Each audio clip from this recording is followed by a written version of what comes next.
안녕하세요. 미소교회 최준영 목사입니다. 2024년 3월 28일 오늘 나에게 주시는 생명수 샘물 한 모금 시작하도록 하겠습니다. 오늘은 절기상 성목요일인데요. 예수님께서 잡히시기 전날 하신 일이 세족식을 하셨죠. 그리고 성찬식을 마지막 최후의 만찬 때 제정하셨는데요.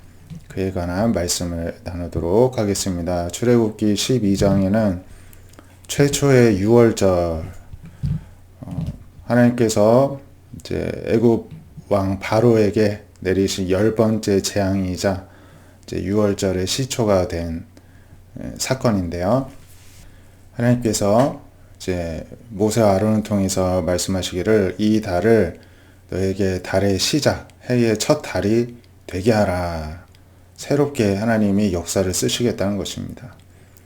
너희는 이달 열흘에 너희 각자가 어린 양을 취해서 가족대로 이제 어린 양을 잡으라는 것이죠.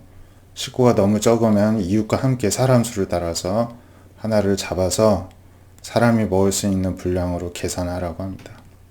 어린 양은 흠없고 일련된 수컷으로 하되 양이나 염소 중에서 하고 열 나흔 날 14일까지 간직하였다가 해질 때, 그러니까 유월절은 유대인력으로 1월 14일이 되는 것입니다. 해질 때 그 양을 잡고 그 피를 먹을 집에 좌우 문설주와 임방에 이제 출입문 앞에 바르라는 것이죠. 그러면은 장자의 죽음을 내릴 그 천사가 그 피를 보고 넘어간다. 그래서 유월한다. 이런 의미의 유월절이 되겠습니다. 그 밤에 고기를 불에 구워 먹는데 무교병, 그러니까 누룩을 넣지 않는 빵이니까 맛이 없는 빵이겠죠. 또 쓴 나물과 함께 먹으라는 것입니다. 이날은 즐거워하기보다는 오히려 장자의 죽음을 면해 주시고 하나님께서 이스라엘이 출애굽할 수 있도록 구원을 베풀어 주시는 아주 거룩한 날이기 때문에 그날을 기념하여서 쓴 나물과 무교병을 고기와 함께 먹으라는 것입니다. 날 것으로 먹거나 물에 삶아서 먹지 말고 불에 구워 먹으라 하시고 아침까지 남겨주지 말고 남은 것은 불사르라 하십니다. 허리에 띠를 띠고 발에 신을 신고 손에 지팡이 짚고 그 피 먹으라고 합니다. 왜냐하면 당장 나가야 되기 때문에 그렇습니다. 그래서 그날 밤에 애굽 땅에 하나님이 두루 다니면서 사람이나 짐승이든 뭐든지 상관없이 처음 난 것을 다 치겠다. 내가 심판하겠다. 나는 여호와다. 이렇게 말씀하십니다. 애굽 땅을 칠 때 그 피가 너희가 사는 집에서는 너희의 표적이 될지라. 이 어린 양의 피를 보고 너희를 넘어가겠다. 재앙이 너에게 내리지 않게 하겠다. 그래서 이 날을 기념하여 여호와의 절기를 삼아 영원한 규례로 대대로 지키라고 하십니다. 이 유월절 어린 양이 바로 예수님이십니다. 그러니까 우리가 예수님이 십자가에 피 흘려 죽으셨잖아요.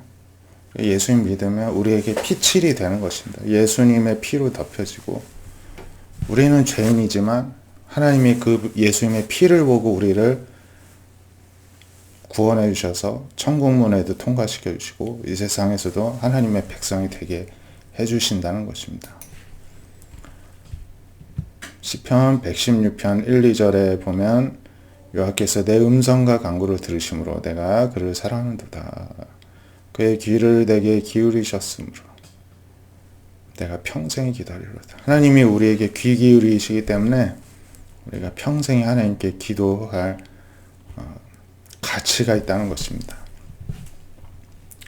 내게 주신 모든 은혜를 내가 무엇으로 보답할까? 우리가 구원의 잔을 들고 여호와의 이름을 부르면서 나의 서원을 하나님께 갚겠다. 시편의 기자가 서원을 합니다.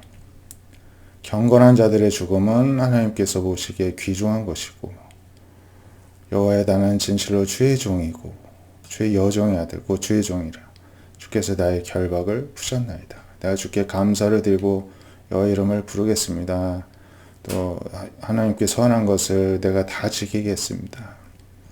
할렐루야 이렇게 찬송하고 있습니다. 우리가 늘 하나님의 무엇을 받아서 아니라 구원받은 그 자체로 늘 감사하고 영광 올려드릴 수 있길 원합니다. 고린도전서 11장 23절에는 내가 너에게 전한 것은 주께 받은 것이니, 예수님께 받아서 이제 바울도 전한 것이죠. 예수님께서 잡히시던 밤에 떡을 가지사 축사하시고 떼어 이르시되 이것은 너희를 위하는 내 몸이니 이것을 행하여 나를 기념하라 하시고 먹게 하셨다는 것이죠.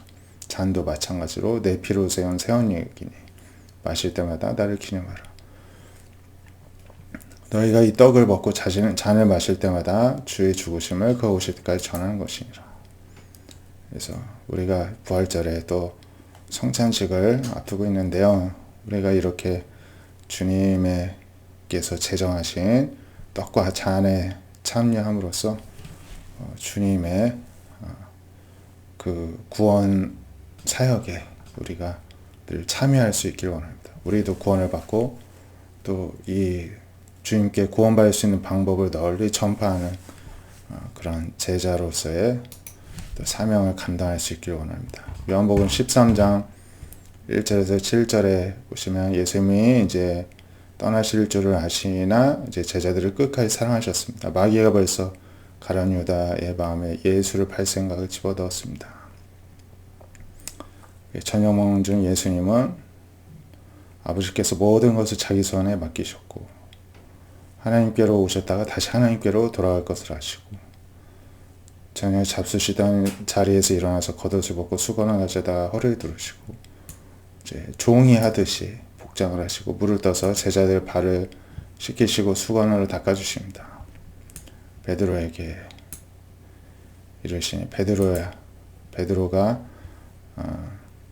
주여 주께서 내 발을 씻으시나이까 오히려 묻습니다. 자신 앞에 온 예수님께요.